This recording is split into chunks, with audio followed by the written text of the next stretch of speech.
The morning mist clung to the ancient stones of Raven's Hollow Castle like secrets refusing to be told. Prince Alexander stood at his study window, watching the groundskeepers tend to the rose gardens below. At 35, he had grown accustomed to the weight of responsibility that came with being heir to the throne of Valdoria. But today felt different.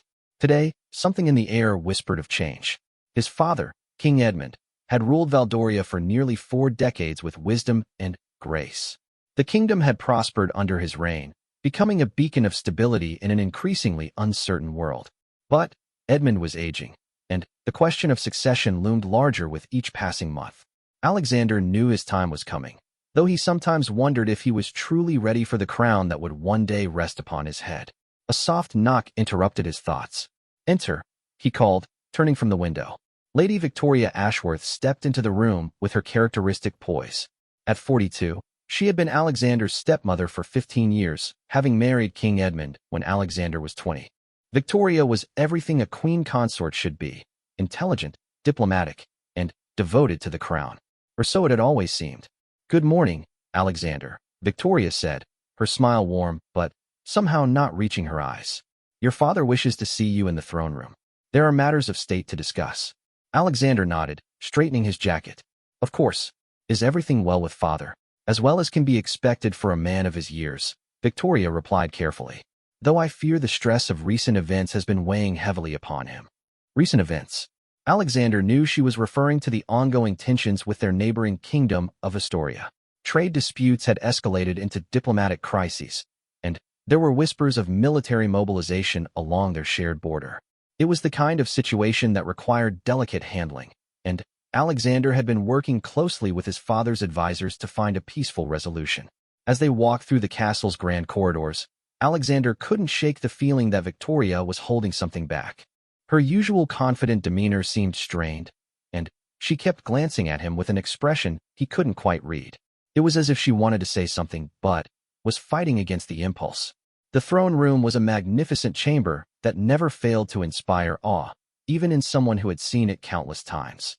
Tall windows cast colored light through stained glass depicting the history of Valdoria, while portraits of past monarchs lined the walls like silent guardians of tradition.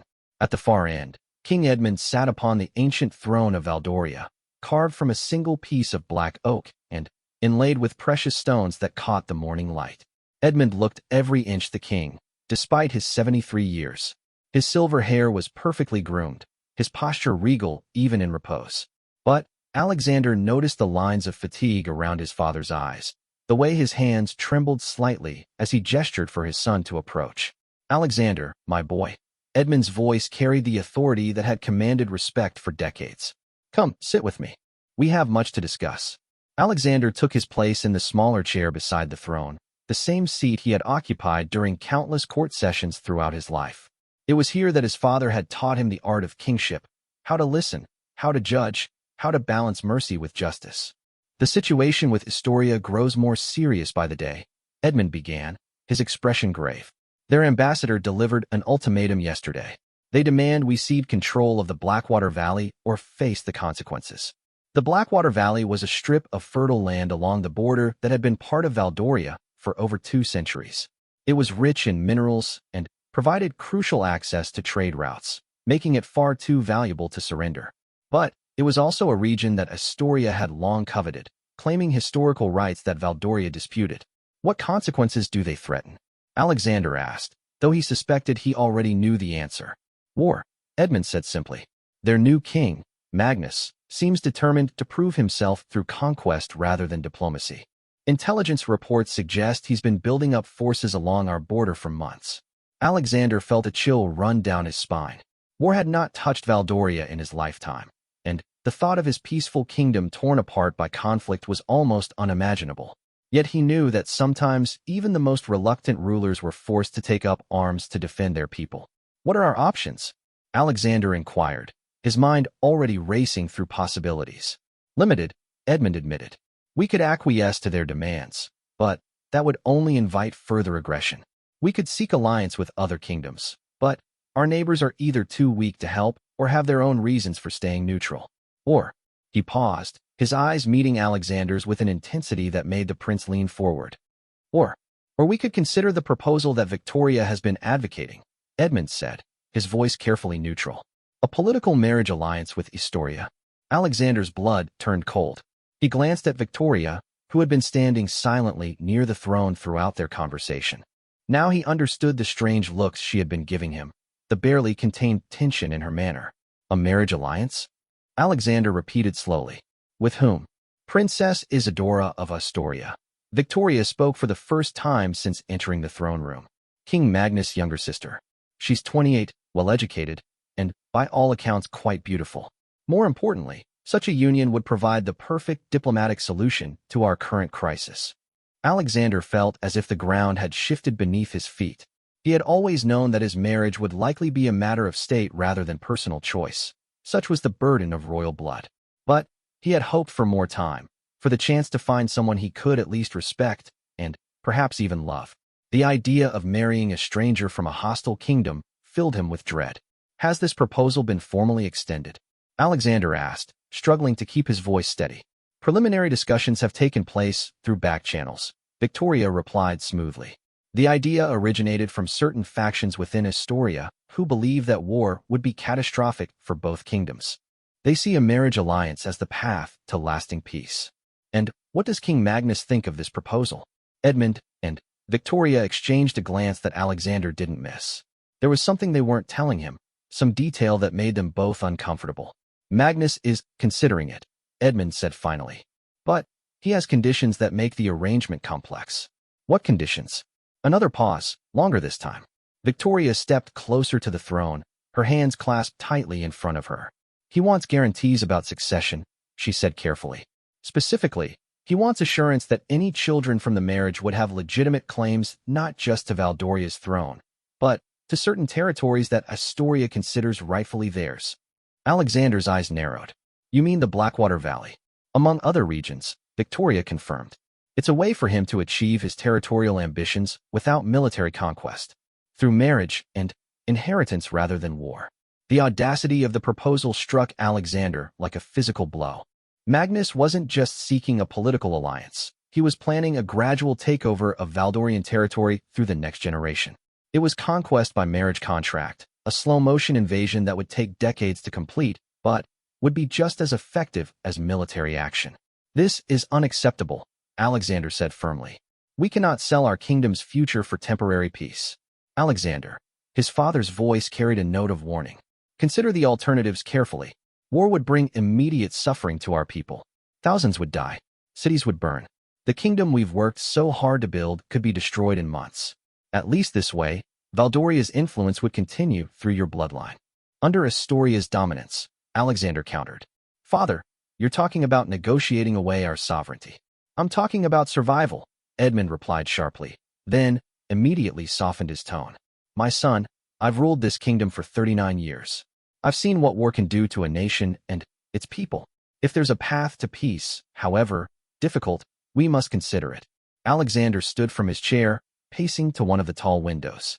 Outside, life continued as normal, servants going about their duties, guards patrolling the walls, children playing in the courtyards. These people trusted their royal family to protect them, to make decisions in their best interests. How could he explain to them that their prince was being asked to marry into the enemy camp as part of a deal that would eventually hand over parts of their homeland to foreign rule? There must be other options, Alexander said, turning back to his father and stepmother.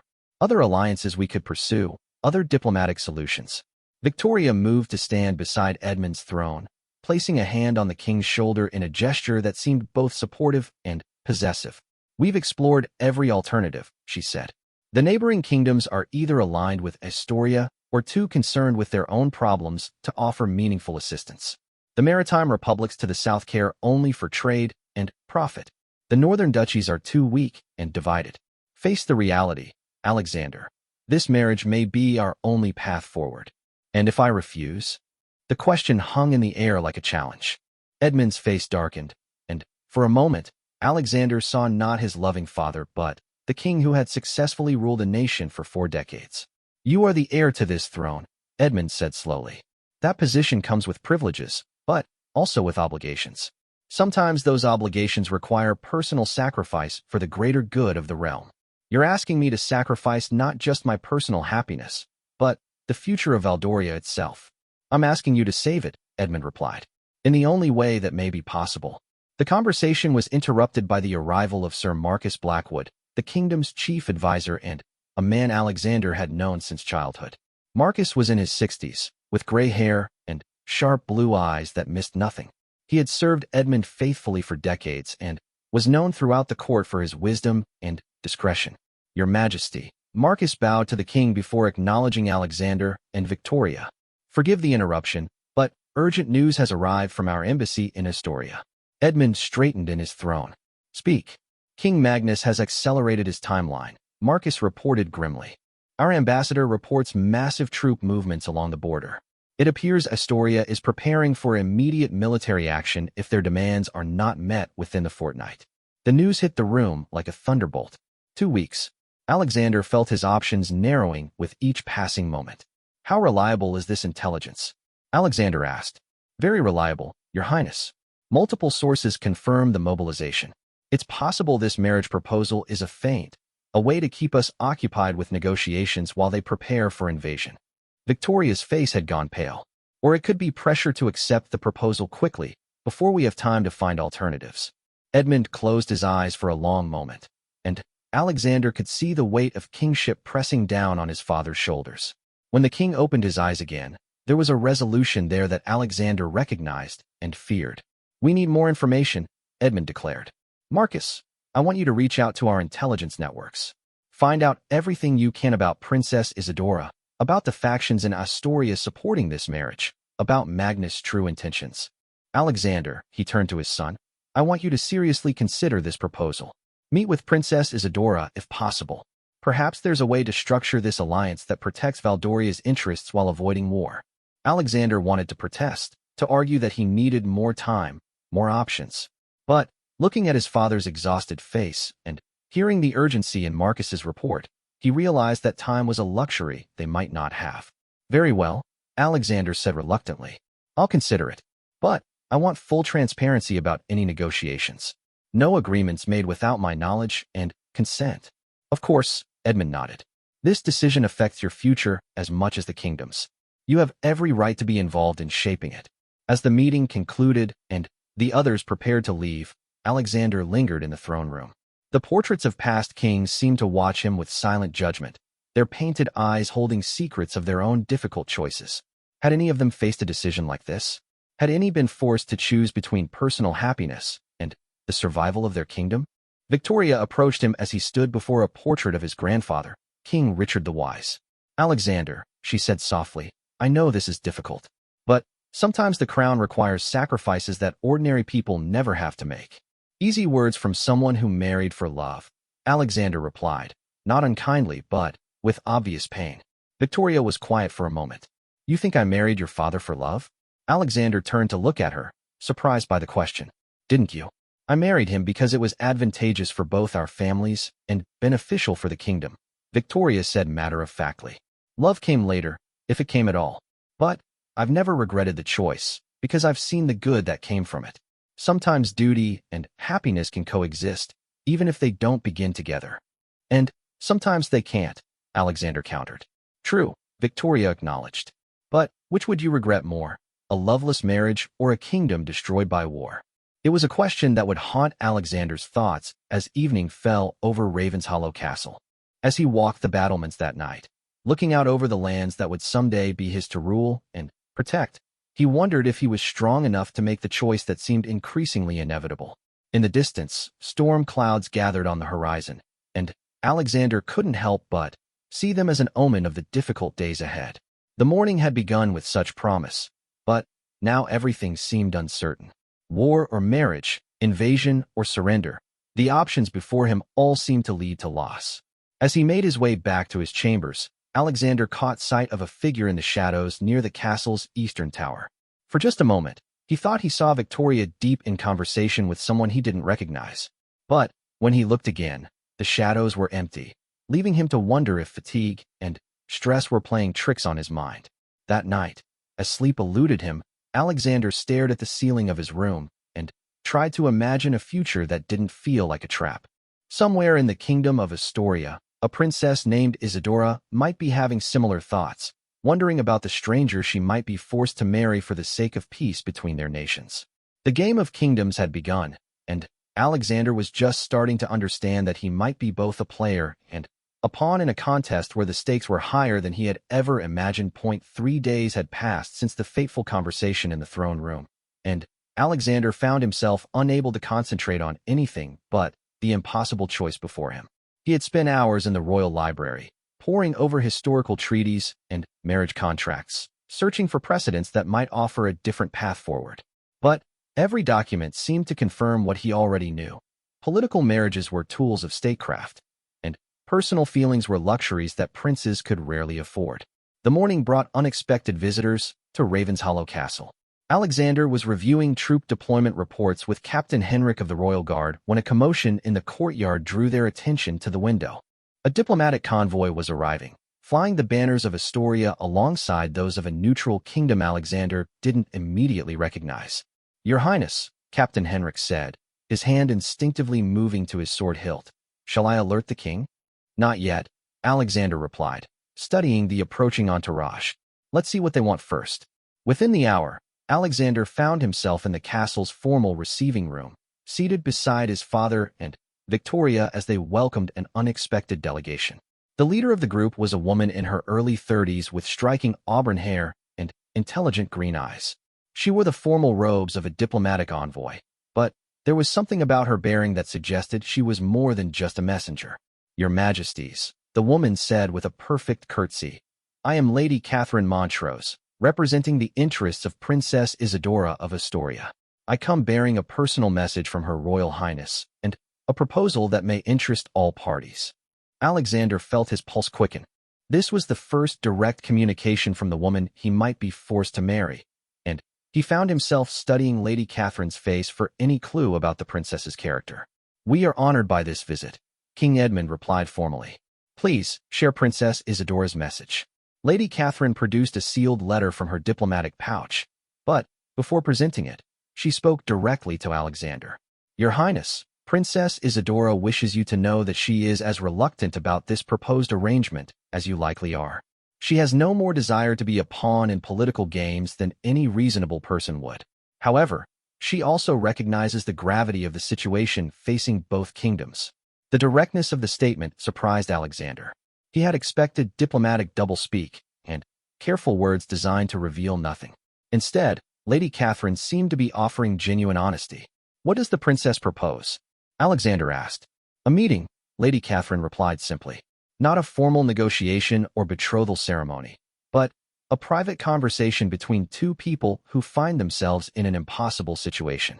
Princess Isadora believes that if this marriage alliance is to have any chance of success, it should begin with honesty rather than political necessity." Victoria leaned forward in her chair. "Where would such a meeting take place?" "Surely not in either kingdom, given the current tensions." "The neutral territories," Lady Catherine explained. "There's an old monastery in the mountain pass between our kingdoms, the Abbey of St. Crispin. It's been maintained by monks who serve both realms and has traditionally been used for diplomatic meetings. Princess Isadora suggests a 3-day retreat there, with minimal retinues, where she and Prince Alexander could speak freely without the pressure of courts and advisors." Alexander exchanged glances with his father. The proposal was unusual, but not unprecedented. The Abbey of St. Crispin had indeed hosted delicate negotiations in the past, and its remote location would ensure privacy. "What guarantees would there be for my son's safety?" Edmund asked practically. "The same guarantees that would protect Princess Isadora," Lady Catherine replied. "The Abbey is neutral ground, protected by ancient treaties that both kingdoms have honored for centuries. Moreover, King Magnus has personally sworn that no harm will come to Prince Alexander during his journey or stay, as long as similar assurances are given for his sister." Alexander found himself intrigued despite his reservations. The idea of meeting Princess Isadora away from the pressures of court politics appealed to him. Perhaps if they could speak honestly about their situation, they might find a way to make the best of an impossible circumstance, or discover that the marriage alliance was truly unworkable. "I would like to read Princess Isadora's letter," Alexander said. Lady Catherine handed him the sealed parchment with a slight bow. Alexander broke the wax seal and unfolded the letter, reading it silently while the others waited. The handwriting was elegant, but not overly ornate, suggesting education without vanity. The letter read, "Your Royal Highness, I write to you not as a princess of Astoria, but as a woman facing the same impossible choice that confronts you. We are strangers, yet we may be asked to bind our lives together for the sake of peace between our kingdoms. This seems to me a poor foundation for either marriage or diplomacy. I have heard that you are a man of honor and intelligence, just as you have perhaps heard that I am educated and reasonably pleasant to look upon. But these are the sorts of things that envoys and courtiers always say about royal marriages. They tell us nothing about whether two people can find common ground upon which to build a life together. I propose that we meet as ourselves rather than as symbols of our respective kingdoms. Let us speak honestly about our fears, our hopes, and our understanding of what this marriage might mean. Perhaps we will discover that we are utterly incompatible, in which case we can report this to our families and seek other solutions. Or perhaps we will find that we can make the best of a difficult situation. I do not ask you to love me, nor do I promise to love you. But I believe we both deserve the chance to know who we would be marrying before we commit ourselves to a lifetime together. If you are willing to meet under these circumstances, please send word through Lady Catherine. If not, I will understand and hold no grudge against your choice. With sincere regards, Isadora Alexander read the letter twice, struck by its directness and the intelligence evident in every line. Princess Isadora was clearly not a passive player in these negotiations, and her willingness to take initiative suggested a strength of character that intrigued him. "What does she say?" Victoria asked when Alexander folded the letter. Alexander summarized the contents without reading it aloud, feeling that some aspects of the communication were meant for him alone. When he finished, the room was quiet for several moments. "It's a reasonable proposal," Edmund said finally. "And it shows that Princess Isadora has given serious thought to the realities of this situation. That speaks well of her character. Or it could be a sophisticated trap," Victoria countered. "A way to get Alexander away from the protection of our own guards, and onto neutral ground where anything might happen." "Lady Catherine," Alexander addressed the envoy directly, "what is your assessment of Princess Isadora's sincerity? You serve her interests, but you strike me as someone who values honesty." Lady Catherine considered the question carefully before responding. "Your Highness, I have served Princess Isadora for 3 years, and in that time I have never known her to engage in deception or manipulation. She is, if anything, sometimes too honest for court politics. When she says she wants to meet you as herself rather than as a diplomatic tool, I believe she means exactly that." "And King Magnus? How does he view this proposal?" "With suspicion, naturally," Lady Catherine admitted. "But he has agreed to it because he recognizes that a marriage alliance built on mutual hostility would serve no one's interests. If his sister reports that she and Prince Alexander are fundamentally incompatible, he will likely pursue other options." "Including war?" Alexander asked bluntly. "Possibly. But Princess Isadora believes that her brother can be persuaded toward peace if the right foundations are laid. She has considerable influence with him, despite his aggressive tendencies." Alexander made his decision. "I will meet with Princess Isadora at the Abbey of St. Crispin. When can this be arranged?" "If you agree to the proposal today, the meeting could take place within a week," Lady Catherine replied. "The Abbey has been notified of the possibility and stands ready to accommodate both parties." "Very well. Draft a formal response accepting Princess Isadora's proposal. I will sign it this afternoon." As the diplomatic delegation was escorted to guest quarters, Alexander found himself alone with his father and Victoria for the first time since the proposal had been presented. "Are you certain about this course?" Edmund asked. "Once you meet with her, you'll be committed to giving the marriage alliance serious consideration." "I'm not committed to anything beyond a conversation," Alexander corrected. "But if I'm going to be asked to marry someone, I'd prefer to know who she actually is rather than relying on diplomatic reports and court gossip." Victoria stood and moved to the window, gazing out at the courtyard where Lady Catherine's guards were tending to their horses. "There's something about this that doesn't feel entirely straightforward," she said thoughtfully. "Princess Isadora is taking a significant risk by meeting you outside her own kingdom. If something goes wrong, if the meeting is perceived as a failure or a betrayal, it could damage her position in Astoria's court." "What are you suggesting?" Alexander asked. "I'm suggesting that she may have more complex motivations than she's revealing. Perhaps there are factions in Astoria that we don't fully understand, political currents that go beyond simple territorial disputes. Edmund nodded slowly. Victoria raises a good point. We should gather more intelligence about the internal politics of Astoria before this meeting takes place. Sir Marcus has contacts who might provide insight into what Princess Isadora's true position is within her brother's court. Over the following days, as preparations were made for the journey to the Abbey of St. Crispin, Alexander found himself the subject of intense scrutiny from the castle's inhabitants. Servants whispered in corners, courtiers speculated about the outcome of the meeting, and even the guards seemed more alert than usual, as if sensing that momentous changes were approaching. Sir Marcus returned from his intelligence-gathering mission 2 days before Alexander's scheduled departure. His report, delivered in the privacy of the king's study, contained several surprises. Princess Isadora is more influential in Astoria than we initially understood, Marcus reported. She serves as an unofficial advisor to King Magnus on matters of trade and diplomacy. More importantly, she leads a faction within the Astorian court that favors peaceful expansion through alliance rather than military conquest. So she genuinely supports this marriage proposal? Alexander asked. It appears so, but not necessarily for the reasons we might expect. Our sources suggest that she sees it as a way to constrain her brother's aggressive impulses while positioning herself as a bridge between the two kingdoms. In essence, she may be planning to use the marriage as a platform for influencing policy in both realms. Victoria raised an eyebrow. That's quite ambitious for a princess without a direct claim to either throne. Unless she produces heirs, Marcus pointed out. Children of the marriage would have legitimate claims to both kingdoms, potentially uniting them under a single crown within a generation or two. Alexander felt a chill at the implication. You're suggesting she's planning a takeover of both kingdoms? I'm suggesting she may be thinking several moves ahead in a very complex game, Marcus replied carefully. Whether that serves Valdoria's interests or threatens them remains to be seen. The night before his departure, Alexander walked the castle battlements one final time, trying to clear his mind for the challenging days ahead. The moon was full, casting silver light across the countryside that stretched toward the mountains separating Valdoria from Astoria. Somewhere beyond those peaks, Princess Isadora was perhaps having similar thoughts about their impending meeting.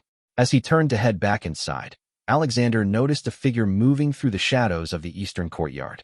It was Victoria, and she appeared to be meeting with someone Alexander couldn't identify from his vantage point. The conversation lasted only a few minutes before both figures disappeared into the darkness. It was the second time Alexander had observed such a meeting, and he found himself wondering about the identity of Victoria's mysterious contact. In the morning, he would depart for what might be the most important conversation of his life. But, tonight, new questions were forming in his mind about the people closest to him, and the true nature of the games being played behind the scenes. The journey to the Abbey of St. Crispin would take 2 days through mountain passes that had seen centuries of travelers, pilgrims, and diplomats. Alexander would travel with a small retinue, Sir Marcus, Captain Henrik, 2 guards, and Lady Catherine as his guide and guarantee of safe passage. It was a minimal escort for a prince, but the circumstances demanded discretion over security. As Alexander finally retired to his chambers, he reflected on how much his life had changed in just 1 week. 7 days ago, his greatest concern had been managing trade disputes and preparing for eventual kingship. Now he was about to meet a woman who might become his wife, represent his kingdom in negotiations that could determine its future, and navigate political complexities that seemed to grow more intricate with each passing day. The letter from Princess Isadora lay on his bedside table, and Alexander read it once more before sleep finally claimed him. Her words suggested intelligence, pragmatism, and a willingness to face difficult realities with honesty. These were qualities he respected, but they also made him realize that Princess Isadora would be a formidable partner in marriage, someone who would pursue her own agenda with the same determination she was now showing in arranging their meeting. Tomorrow would begin a journey that might end in marriage, war, or some outcome he couldn't yet imagine.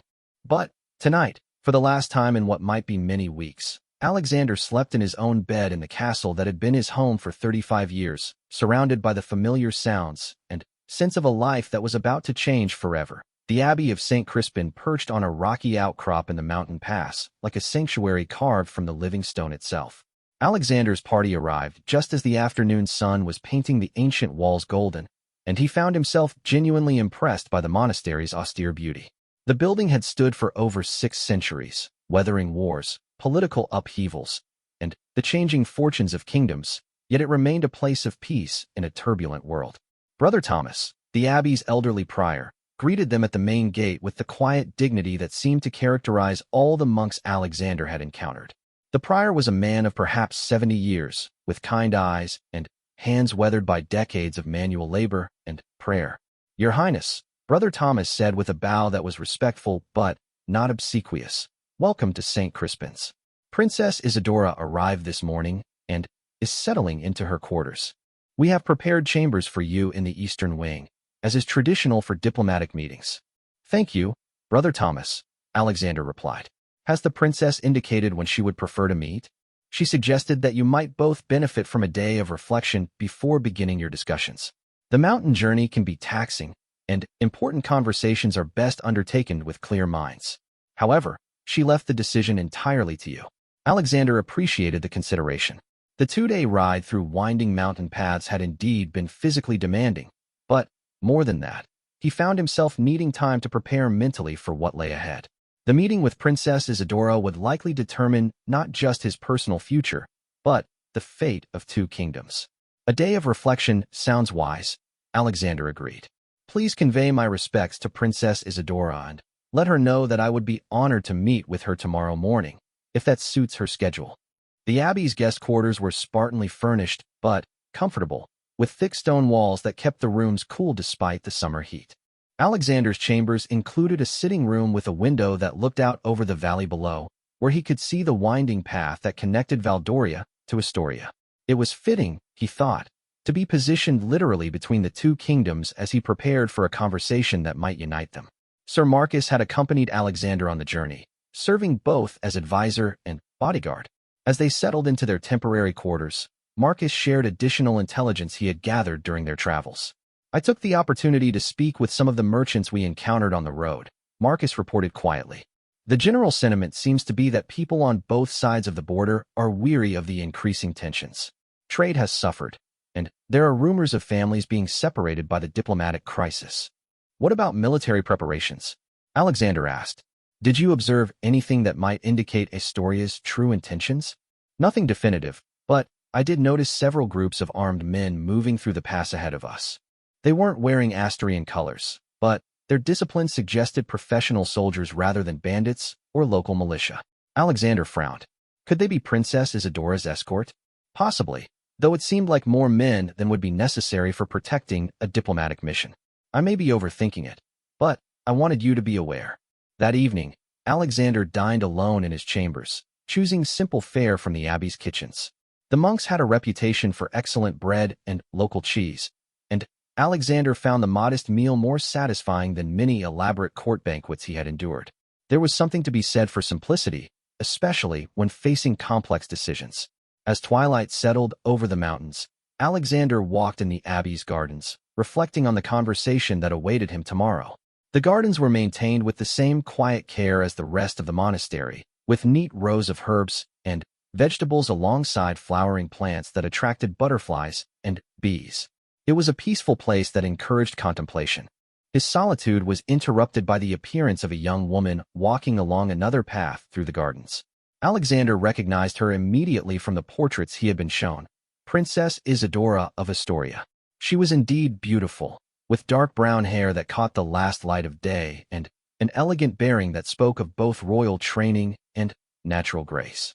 But what struck Alexander most were her eyes, which held an intelligence and alertness that seemed to take in everything around her. Their eyes met across the garden, and for a moment neither spoke. Then, Princess Isidora smiled. Not the practiced diplomatic smile of court functions, but something warmer and more genuine. "Your Highness," she said with a curtsy that was perfect in form but somehow managed to convey humor rather than mere ceremony. "I see we had the same idea about enjoying the evening air." "Princess Isidora," Alexander replied with a bow. "Indeed, it seems the gardens call to troubled minds seeking peace." "Troubled minds?" Isidora raised an eyebrow. "Are you troubled by our meeting tomorrow, or by the circumstances that make it necessary?" Her directness caught Alexander off guard, but he found it refreshing after years of carefully diplomatic conversations where every word had 3 possible meanings. "Both, if I'm being honest," he replied. "And you?" Are you troubled by any of this? Terrified, Isadora said with surprising candor. I've never before had a conversation that might determine the course of two kingdoms and the happiness of two lives. It's rather daunting when you think about it that way. They began walking along the same path, maintaining a respectful distance, but moving in the same direction through the garden. The setting sun painted everything in shades of gold and amber, creating an almost magical atmosphere that seemed removed from the political realities that had brought them together. Your letter mentioned that you wanted us to meet as ourselves rather than as diplomatic symbols, Alexander said. But I find myself wondering who that person is, separate from Princess of Astoria. Do you know? Isadora considered the question seriously. I know some things about myself. I know that I love learning, languages, history, natural philosophy. I know that I care deeply about the well-being of ordinary people, not just nobles and courtiers. I know that I have strong opinions about most things, and a perhaps unfortunate tendency to express them even when diplomacy would suggest silence. That hardly sounds unfortunate to me, Alexander said. Court life seems to consist largely of people saying what they think others want to hear rather than what they actually believe. Exactly. Isadora's enthusiasm lit up her face. Sometimes I think the greatest threat to good governance is the politeness that prevents anyone from speaking plainly about difficult truths. They had stopped walking and were facing each other near a fountain at the center of the garden. Alexander found himself genuinely enjoying this conversation in a way he hadn't expected. What about you? Isadora asked. Who are you when you're not Prince Alexander, heir to Valdoria's throne? Alexander thought about it. I'm someone who reads history late into the night, trying to understand how past rulers made impossible decisions. Someone who worries that he might not be wise enough or strong enough to bear the responsibilities that await him.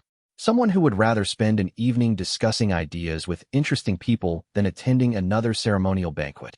Those sound like exactly the qualities that would make a good king, Isadora observed. The fact that you worry about your adequacy suggests you understand the gravity of the role. The rulers who concern me are the ones who never doubt themselves. Like your brother? Alexander asked carefully. Isadora's expression grew more serious. Magnus is complicated. He genuinely wants what's best for Astoria, but he sometimes confuses strength with aggression. He grew up believing that a king must always project power, never show uncertainty. It's made him effective in some ways, but also pushed him toward solutions that rely on force rather than wisdom. And yet he's considered this marriage alliance rather than simply proceeding with invasion. Because I've spent months convincing him that a war with Valdoria would be costly even if successful. Your kingdom may be smaller than ours, but your people are known for their determination. A conquest that left Astoria weakened would invite aggression from other neighbors. Alexander appreciated her strategic thinking, but something in her tone suggested there was more to the story. What aren't you telling me? He asked directly. Isadora smiled ruefully. You're perceptive. There are factions within Astoria's court that favor different approaches to expansion. Some support Magnus' aggressive strategies, but others believe that Astoria's future lies in building alliances rather than conquering enemies. I belong to the latter group, and this marriage alliance serves those goals. It could, if structured properly. A union between our kingdoms could create the foundation for a larger confederation of allied states. Instead of Astoria absorbing Valdoria, we could both work together to build something new and stronger. Alexander found her vision intriguing, but also potentially naive. That assumes both kingdoms would be equal partners in such an arrangement. But Astoria is larger and more militarily powerful. What would prevent it from dominating any alliance? Mutual dependence, Isadora replied thoughtfully. Valdoria has resources and trade connections that Astoria lacks. Your kingdom's reputation for fair dealing opens doors that Astoria's aggressive policies have closed.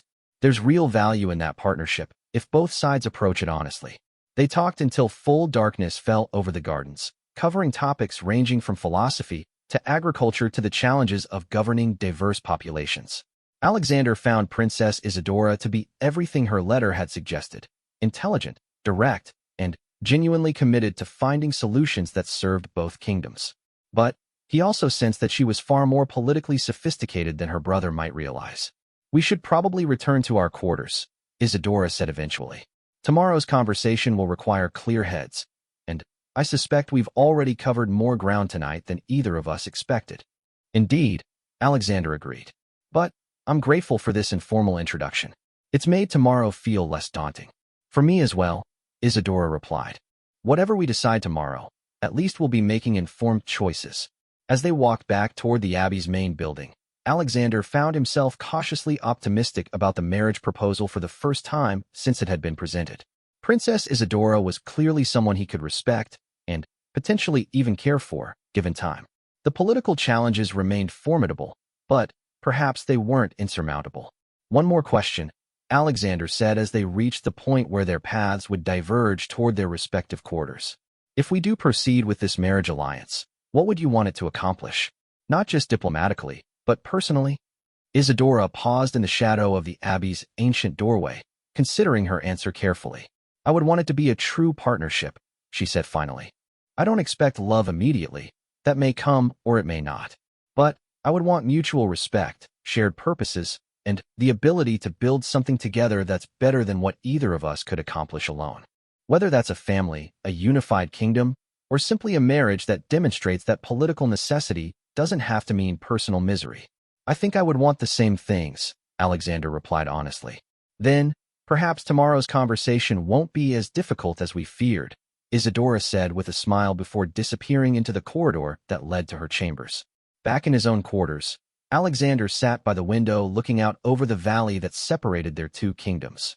The night was clear, and he could see lights twinkling in villages on both sides of the border. People living their lives, unaware that their futures might be decided by the conversations taking place in an ancient abbey above their heads. Sir Marcus knocked and entered without waiting for permission, as was his habit when urgent matters arose. Your Highness, Marcus said quietly, I wanted to inform you that Captain Henrik observed several men moving through the abbey grounds during your conversation with Princess Isadora. They appeared to be conducting some sort of surveillance, though they maintained their distance.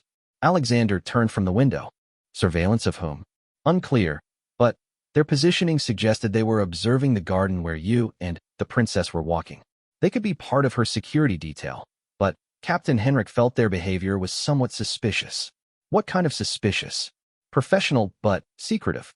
They moved like soldiers or intelligence agents rather than ordinary bodyguards, and they seemed more interested in documenting your meeting than protecting the princess. Alexander felt a chill of unease. Had tonight's seemingly honest conversation been staged for the benefit of unseen observers? Was Princess Isadora genuinely seeking a diplomatic solution, or was she gathering intelligence for purposes he didn't understand? Double the watch tonight, Alexander instructed. And tomorrow, I want Captain Henrik positioned where he can observe our formal meeting without being detected. If there are games being played here, I need to understand what they are. As he prepared for bed, Alexander reflected on the evening's revelations. Princess Isadora had seemed genuine in their conversation, but Marcus's report suggested that their meeting might have been less private than it appeared. Tomorrow's formal discussions would require even more careful navigation than he had originally anticipated. The mountain wind whistled around the abbey's ancient stones, carrying with it the scent of pine forests and the promise of change. Alexander lay awake for a long time, turning over everything Princess Isadora had said and wondering how much of it represented her true thoughts versus carefully calculated diplomatic strategy. By morning, he would need to be prepared for a conversation that might determine not just his personal future, but the survival of his kingdom. The informal garden meeting had provided valuable insights into Princess Isadora's character, but it had also raised new questions about the forces operating behind the scenes of their potential alliance. Sleep finally came just before dawn, bringing dreams of mountain paths that led to unknown destinations and choices that seemed to multiply rather than resolve with each step forward.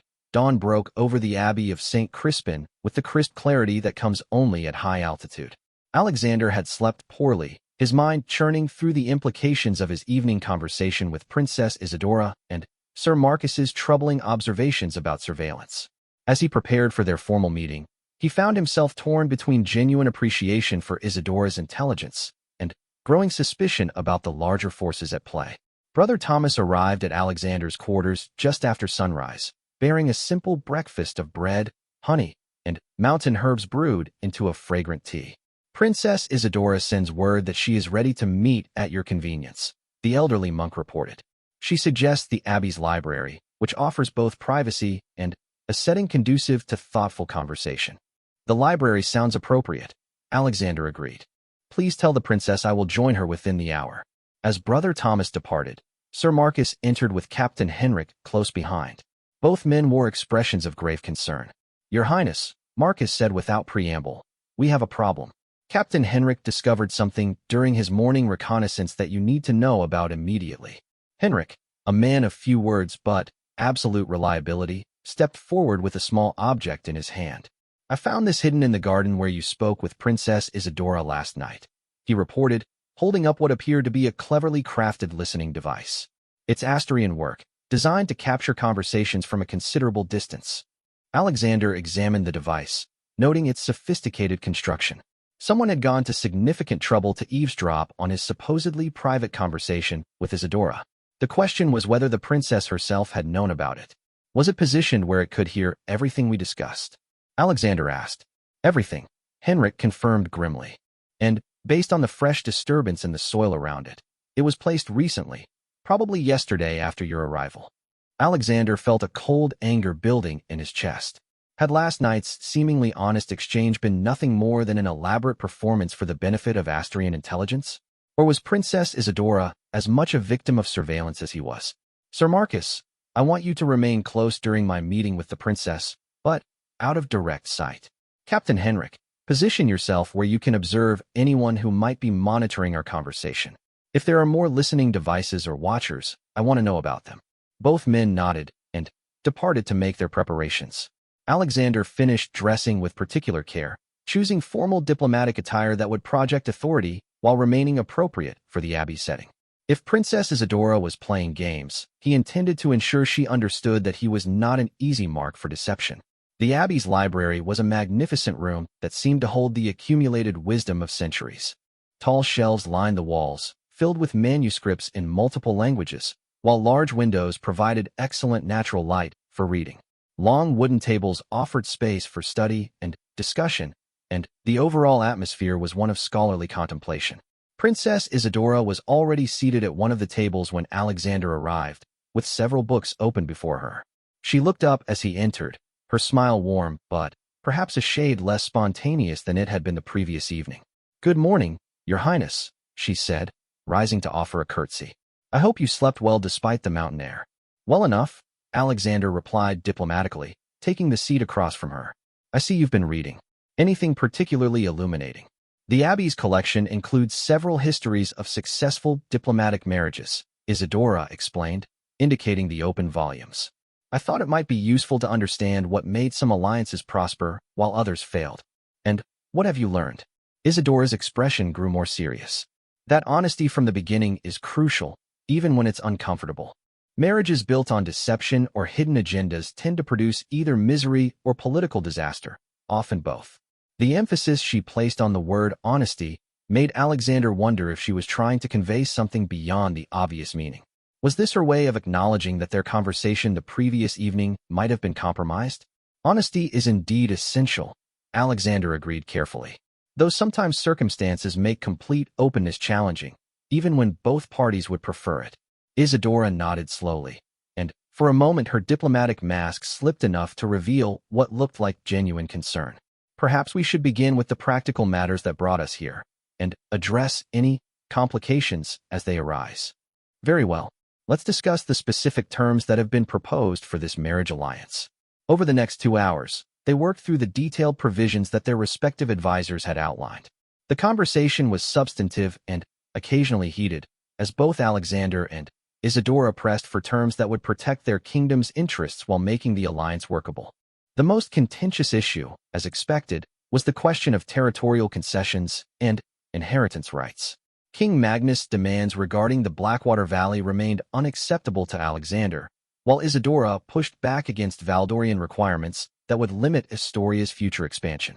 "Your brother seems to view this marriage as a form of conquest by other means," Alexander said bluntly during one particularly difficult exchange. "And your father seems to view it as a way to buy time while planning for eventual military resistance," Isadora replied with equal directness. "Neither approach is likely to produce lasting peace." "Then, what do you propose?" Isadora leaned back in her chair, studying Alexander's face intently. When she spoke again, her voice was lower, as if she were sharing confidential information. "There are forces within both our kingdoms that want this marriage alliance to fail," she said carefully. People who benefit from conflict and would lose influence in a peaceful confederation of allied states. What kind of forces? Military commanders who gain power during wartime. Merchants who profit from supplying armies. Nobles who hope to acquire territory through conquest rather than negotiation. And she hesitated before continuing. Family members who see war as an opportunity to advance their own positions. Alexander felt a chill at the last category. Family members? Your stepmother, Lady Victoria, has been in communication with certain factions in Astoria, Isadora said quietly. Factions that oppose this marriage alliance and favor direct military action against Valdoria. The revelation hit Alexander like a physical blow. Victoria, who had been advocating for the marriage alliance, was secretly working with Astrian warhawks? The contradiction made no sense unless. You're suggesting that Victoria wants the marriage negotiations to fail, Alexander said slowly, working through the implications. That she's been pushing for the alliance publicly while sabotaging it privately. I'm not suggesting it, Isadora replied firmly. I'm telling you it's true. We have documented evidence of her correspondence with General Blackthorne, who leads the military faction in my brother's court. She's been providing intelligence about Valdoria's defensive preparations while encouraging terms for the marriage that she knows you'll never accept. Alexander's mind raced. If Isadora was telling the truth, then Victoria had been playing an incredibly sophisticated double game, positioning herself as a peacemaker while actually working to ensure war. But why would she want conflict between the kingdoms? What does Victoria gain from war between our kingdoms? Alexander asked. Control over the succession, Isadora replied grimly. If war comes, and your father dies in the conflict, Victoria would serve as regent if you were killed or captured. She could rule Valdoria in all but name, especially if she had Astrian backing. The conspiracy was breathtakingly cynical, and Alexander found himself struggling to accept that the woman who had raised him could be capable of such betrayal. But, as he thought back over recent events, certain details began to make new sense. Victoria's mysterious midnight meetings, her knowledge of Astrian negotiating positions, her careful maneuvering to ensure that Alexander would be isolated during these crucial discussions. If you have evidence of this, why are you telling me instead of using it as leverage? Alexander asked suspiciously. Your kingdom could gain significant advantages by exposing Victoria's treachery at the right moment. Because a marriage alliance built on blackmail and mutual distrust wouldn't serve either of our long-term interests, Isadora replied. And because I believe you're genuinely committed to finding a peaceful solution, just as I am. If we can restructure this alliance to serve both kingdoms honestly, it could accomplish what Victoria and her Astrian allies fear most, lasting peace that makes war profitless. Alexander stood and walked to one of the library's windows, looking out over the valley below. The morning sun was now fully up, illuminating the landscape that might soon become a battlefield if the marriage alliance failed. The weight of decision pressed down on him with almost physical force. Show me this evidence, he said finally. Isadora produced a sealed packet from her diplomatic pouch. Copies of correspondence between Victoria and General Blackthorne, along with reports from our intelligence services documenting her meetings with Astrian agents. I warn you, some of the content will be difficult to read. Alexander broke the seal and began reading, his face growing darker with each document. The correspondence revealed a conspiracy that went back months, with Victoria providing detailed information about Valdorian military capabilities while encouraging Astrian aggression. Most damaging was a letter in Victoria's handwriting that explicitly discussed removing Alexander from the succession if he proved unsuitable for the challenges ahead. This is treason, Alexander said quietly. If these documents are authentic, Victoria has betrayed not just me personally, but the entire kingdom. They're authentic, Isadora assured him. The question is what you want to do with this information. Alexander returned to his seat, his mind working furiously through the implications. Victoria's betrayal changed everything about the political situation, but it also created new opportunities if handled correctly. You said there were factions in both kingdoms working against this alliance, Alexander said. What about on your side? General Blackthorne and his supporters want conquest rather than alliance. They see Valdoria as weak and believe this is the perfect moment to expand Astoria's borders through military action. My brother listens to them because they appeal to his desire to be seen as a strong king. But you have influence with King Magnus. Some, but not enough to override his military advisors if they present a united front. That's why this marriage alliance is so important. It gives the peace faction in our court a concrete alternative to propose. Alexander studied Princess Isadora's face, looking for any sign of deception. What she was telling him made sense politically, and the evidence against Victoria appeared genuine. But the timing of these revelations, coming just as they were negotiating the terms of their potential marriage, seemed almost too convenient. How do I know this isn't an elaborate deception? Alexander asked directly. A way to isolate me from my advisors by making me distrust the people closest to me? Because, Isadora replied simply. If I were planning to deceive you, I would have waited until after the marriage to reveal Victoria's treachery. That would have given me maximum leverage at minimal risk. Instead, I'm giving you information that could destroy the entire alliance if you choose to use it that way. The logic was sound, and Alexander found himself believing her. Moreover, the conspiracy she described explained several puzzling aspects of recent events that had been troubling him. If we proceed with this marriage alliance, Alexander said carefully, how do we structure it to avoid the traps that Victoria and her allies have been setting? By changing the fundamental nature of the agreement, Isadora replied with growing excitement. Instead of a traditional political marriage designed to resolve territorial disputes, we create a true partnership aimed at building something new. A confederation that preserves the independence of both kingdoms while creating structures for cooperation on trade, defense, and governance. And the territorial issues? We address them through the confederation framework rather than through marriage contracts. The Blackwater Valley becomes a jointly administered region that serves both kingdoms' interests. Other disputed territories get similar treatment. It's more complex than simple conquest or surrender, but it's also more sustainable. Alexander found himself intrigued by the proposal despite his lingering cautions. The confederation model could indeed serve both kingdoms' long-term interests while avoiding the winner-take-all dynamics that made traditional territorial negotiations so difficult. What about our personal relationship? Alexander asked. How do we build a marriage that supports this political structure without sacrificing our individual happiness? Isadora smiled for the first time since their serious discussions had begun. By continuing to be honest with each other, even when it's uncomfortable. By recognizing that we're partners in this endeavor rather than adversaries forced into alliance.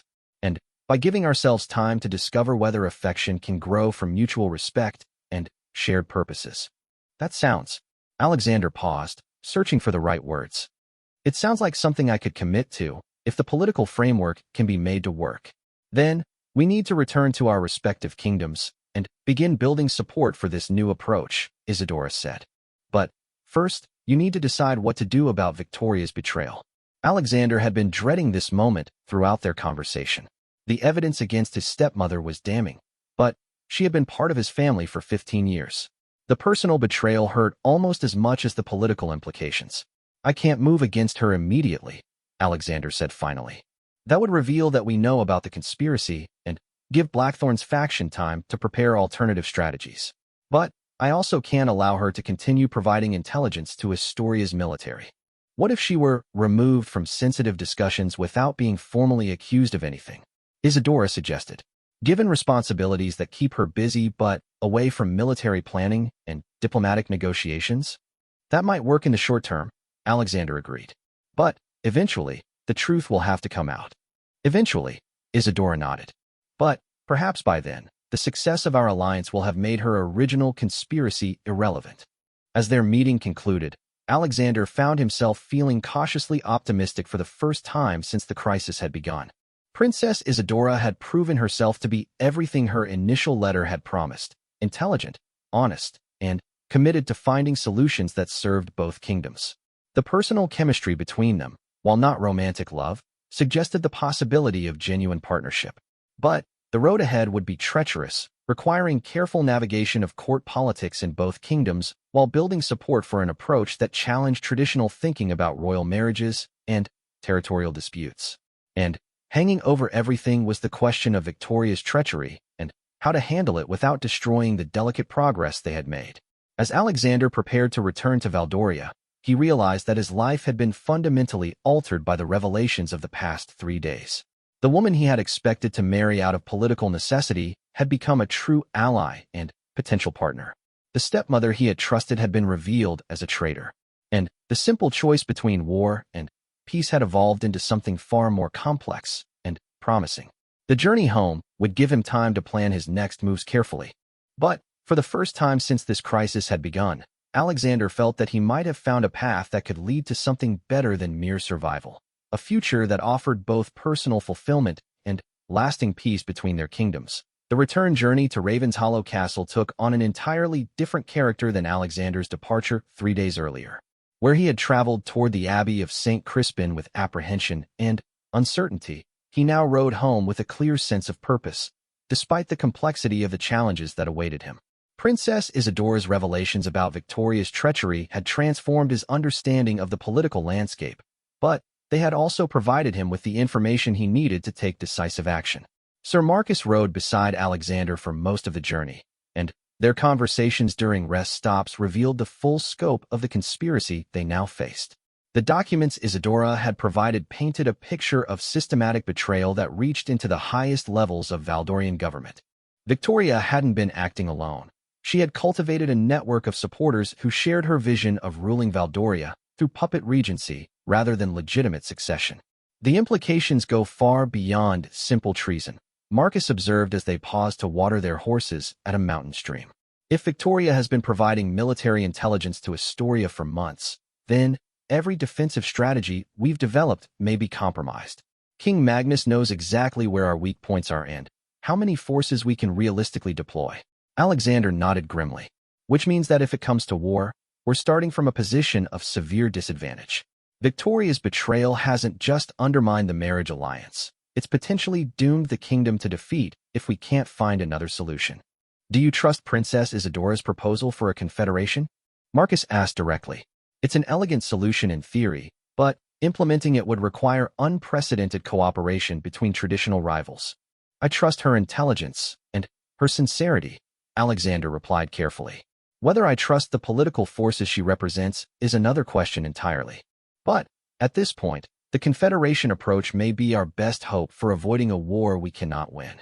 As they descended from the mountain pass into familiar territory, Alexander could see smoke rising from chimneys in the villages below. These were his people, living their lives in the shadow of decisions made in distant capitals and abbey libraries. The weight of responsibility for their futures pressed down on him with renewed force. Captain Henrik, who had been scouting ahead of the main party throughout their journey, returned with news that quickened Alexander's pulse. Your Highness, Henrik reported quietly, there's unusual activity at the castle. Multiple diplomatic delegations have arrived in your absence, and the guards report that Queen Victoria has been holding extended meetings with foreign representatives. What kind of foreign representatives?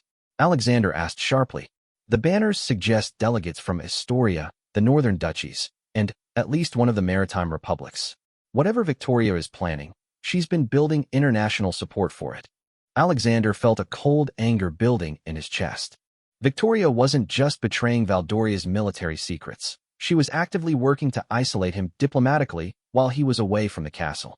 The timing was no coincidence. She had used his absence to advance whatever scheme she and General Blackthorne had developed. We need to reach the castle tonight, Alexander decided. Whatever Victoria is planning, we can't allow her additional time to consolidate her position. They rode hard for the final hours of daylight, reaching Raven's Hollow Castle just as the evening guards were lighting the torches along the walls. Alexander could see that Henrik's intelligence had been accurate. The courtyard contained several diplomatic coaches bearing foreign insignia, and there was an air of unusual activity throughout the castle grounds. King Edmund met Alexander in the main hall, and the prince was shocked by his father's appearance. In just 3 days, the king seemed to have aged years. His face was drawn with fatigue and worry, and his usual commanding presence appeared diminished. Alexander, thank God you've returned, Edmund said, embracing his son with obvious relief. We have a crisis that demands your immediate attention. What kind of crisis? Victoria has convinced several neighboring kingdoms that your marriage negotiations with Princess Isadora are a trap, that Astoria is using the alliance as a cover for planned invasion. She's assembled a coalition that's prepared to support Valdoria militarily, but only if we reject the marriage proposal immediately and prepare for war. Alexander struggled to process the audacity of Victoria's deception. She was using the very intelligence she had provided to Astoria to convince other kingdoms that Astoria couldn't be trusted, while simultaneously positioning herself as Valdoria's savior in the coming conflict. Where is Victoria now? Alexander asked. In the council chamber with the foreign delegates, Edmund replied. They're waiting for your return to make final decisions about the alliance proposals they've brought. And what do you think of these proposals? Edmund looked older and more uncertain than Alexander had ever seen him. I don't know what to think anymore. Victoria presents compelling evidence that Astoria has been preparing for invasion regardless of the marriage alliance. But something about the whole situation feels wrong to me. The intelligence is almost too convenient, the foreign support almost too eager. Alexander made a quick decision. Father, I need to speak with you privately before we meet with the delegates. There are things I learned at the Abbey that you must know. They retreated to Edmund's private study, where Alexander laid out everything Princess Isadora had revealed about Victoria's conspiracy. He presented the documents proving her communication with General Blackthorne, her provision of military intelligence to Astoria, and her discussions of alternative succession arrangements. Edmund read through the evidence in stunned silence, his face growing paler with each document. When he finished, he sat heavily in his chair and stared at the papers as if they might suddenly reveal different words. 15 years, Edmund said quietly. For 15 years, I've trusted her completely. I've shared state secrets, military plans, personal concerns. How could I have been so thoroughly deceived? Because she was very skilled at deception, Alexander replied gently. And because you loved her.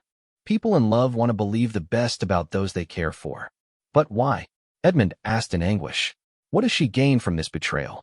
She's been queen consort of a prosperous kingdom. What more could she want? Power, Alexander said simply.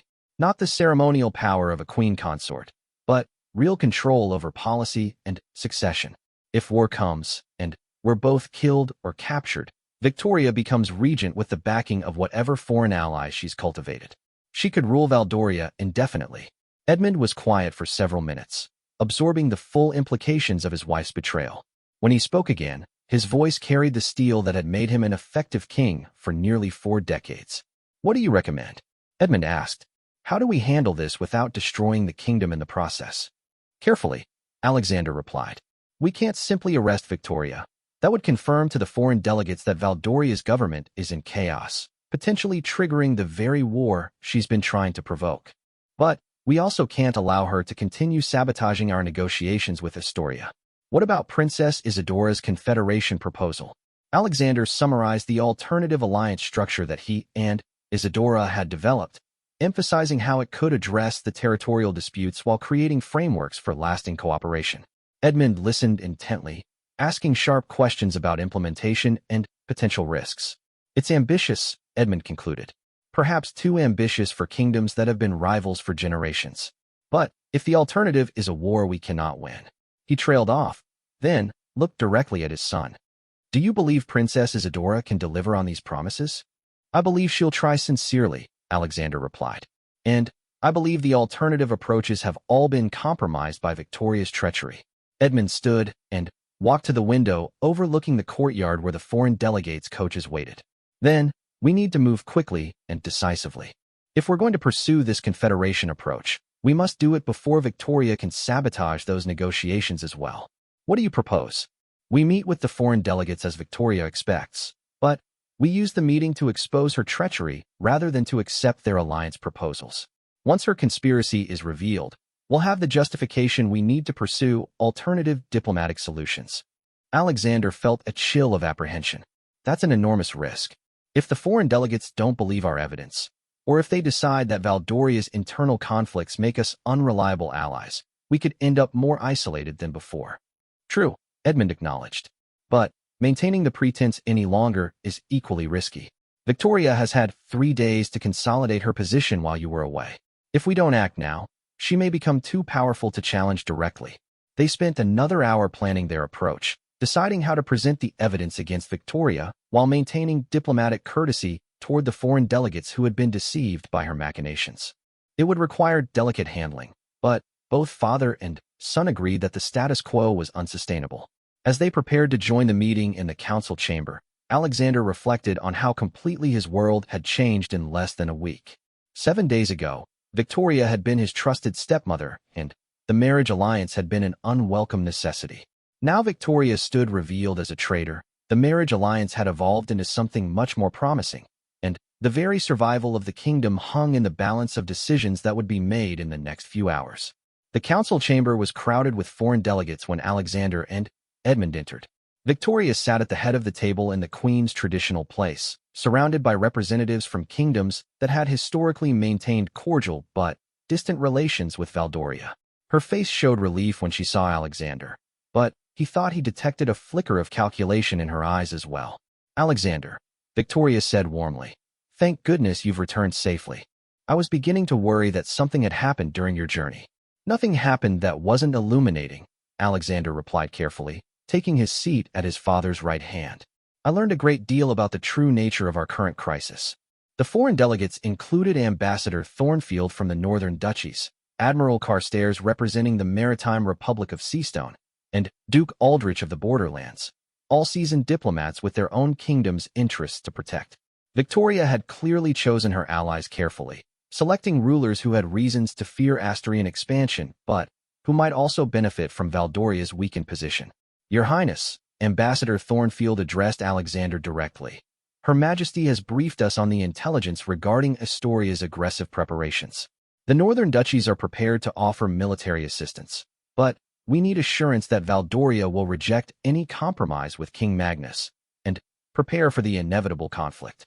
"What specific intelligence has Her Majesty shared with you?" Alexander asked, his tone neutral but probing. Victoria answered before Thornfield could respond.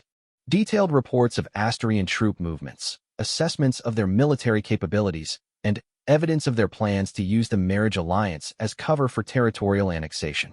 "Interesting," Alexander said quietly. "And how did you obtain such detailed intelligence about Asturia's military preparations?"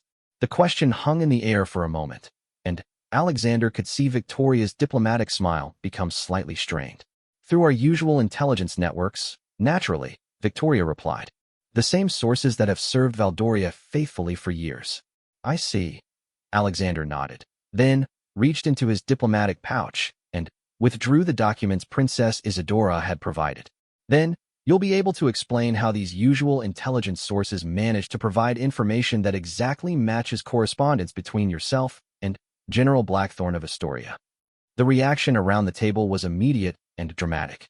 Victoria's face went white, the foreign delegates looked confused and alarmed, and King Edmund leaned forward with the expression of a ruler prepared to render judgment.